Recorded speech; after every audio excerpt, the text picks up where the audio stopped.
The when you watch a college basketball game, when you watch the Mississippi State game tomorrow night against Georgia on the SEC network, they will probably employ a 6-camera shoot for that game. There will be, usually for just a standard college basketball game that is produced on the SEC network, you'll have 6 cameras. You will have a handheld camera under both goals. You will have usually 2 cameras that are up high. And then you'll have what are called slash cameras, which are kind of at an angle, usually just one of those. Sometimes for a little bit bigger basketball production, you'll have like on opposite ends of the court, kind of in the corners, shooting at angles. And then sometimes you'll have an additional camera, like that's just like a little robotic camera, or they call it a snoop cam, honestly, right there at the announcer's desk, so that they don't have to put a person there to shoot at the announcers. But a lot of times you'll have one of the handheld camera operators come over, and he'll shoot the stand-up or the pregame sitting right there at the desk, kind of intro and welcome to the game. So college basketball, 6 cameras. For a low-level college football game, same thing, 6 cameras in a football stadium. You'll have 2 up high at the 50-yard line. One's more of a wide angle, one's a tighter angle.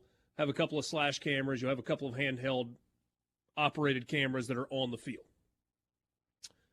For the college football playoff national championship game last year, ESPN used 89 cameras, 89 for that broadcast. 78 of them were dedicated to the main game broadcast, and another 11 were shared with kind of their megacast platform. So the Pat McAfee show that did the Field Pass deal and others. For the Masters, the golf tournament, you're familiar, Augusta National. 18 holes. Think about how much it's spread out on the golf course. And that is the most watched golf tournament every year that you have. 110 cameras spread across 18 holes, including dozens of operators that are carrying cameras on foot, walking with players in the fairway, behind the tee box, et cetera, et cetera, et cetera. All right, so 6 for a basic college basketball game, 6 for a basic college football game. The big ESPN Saturday night primetime game probably has somewhere between 12 and 20 cameras. A standard regular season NFL game is going to be between 12 and 20 cameras. College football's national championship game, 89 this past year. The Masters, 110. And then there is the Super Bowl. 165 cameras will be used for the Super Bowl and the production on CBS. 24 of those cameras will have 4K zoom extraction capability. I have no idea what that means. I don't know. It sounds cool, though. It does. I work in the television industry part-time. I have no idea what zoom extraction capability is. There will be 6 doink cams. That's cameras that are embedded inside the uprights of the field goal posts. We need a doink so bad. I need to see those cameras in action. 24 robotic cameras. 20 cameras embedded inside the end zone pylons. 23 augmented reality cameras. 5 sky cams. I mean, it feels like they need air traffic control for the sky cams. Think about that. You go to a big football game in Starkville, big football game in Oxford, big football game in Tuscaloosa, wherever, and they've got sky cam, right? And you kind of, it almost like it just kind of blends in now, and you don't even really notice it. But if you're looking at the layout, you've got from each corner of the stadium, you've got this long cable that comes down, and it gives the Skycam the ability to go up and down and left and right and front and back and get high and get low, and it's really cool. It's like the guys that run that are playing a really high-level video game. They have their own separate booth and all kind. All right, but that's one of those over the field. There will be 5 sky cams, 3 drones. The stadium is enclosed. 3 drones, 5 depth of field cameras. 6 different sets will be used, like for halftime and pregame and all of the different analysts that show up. 49 replay machines. And each one of those replay machines will have at least one operator, if not a couple. Going back to your standard SEC network game, 1, maybe 2 replay machines.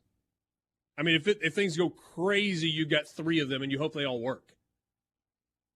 And we've had lots of games that I've been on where the replay machine has crashed, and there's only one.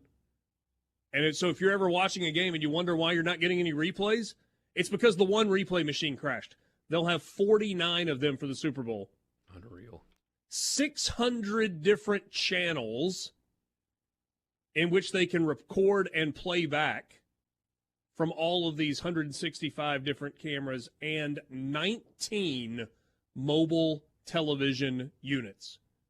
That's the 18-wheeler tractor-trailer television production trucks.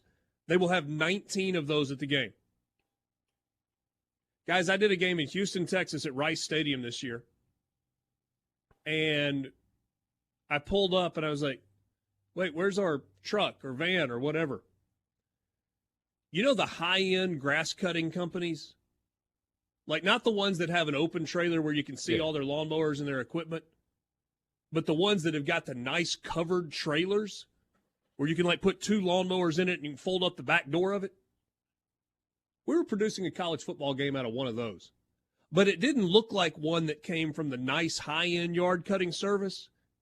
It looked like one that had been recycled from a junkyard. Like somebody had used it as a landscape trailer where they had stored lawnmowers for a good 15 years and decided, you know what? This thing isn't good enough to put my lawnmowers in anymore. I'm just going to send it to the junkyard. And the TV production company grabbed it. It's not ESPN. It's a separate production company.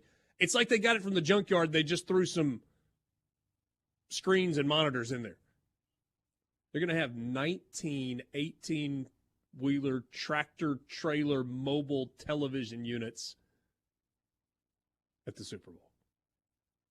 That is the scale of this broadcast. I don't know how you keep up with it. There's one producer. I mean, he's in charge of all of it.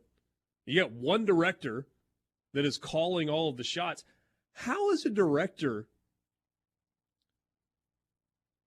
do you watch the feeds and decide what shots to call and what to go to? Oh, yeah. From 600 channels of recorded and playback material and 49 replay machines.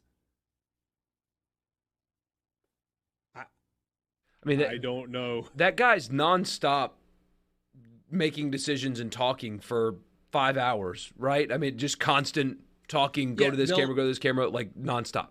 They will actually have different crews, though, Borky. So there'll be a pregame producer. There will be somebody whose job is to produce the pregame show. There's a halftime production crew that is separate from the TV broadcast. There's a postgame production crew. So they silo these things within it. But for the game itself, the producer and the director, no different than if you got 6 cameras and you're doing a game on the SEC network. Those 2 people are in charge. It's unbelievable. I would love to know how much power that 5 hours-ish takes. And, a city of what size does that power? Dwayne, it's not a carbon neutral footprint. Oh, I don't care about that. Just curiosity is how much does it take? It is not a green production at all. I mean, almost 200 million people worldwide watch this thing. Dwayne says 1 camera dedicated for Taylor Swift. I mean, you joke, Dwayne, but truth be told, it's probably more than 1. I'm serious. Yeah. I Got to mean, get those shots. They might very well have one dedicated sky cam and an additional camera mounted somewhere in the stadium specifically for Taylor Swift shots. It's insane.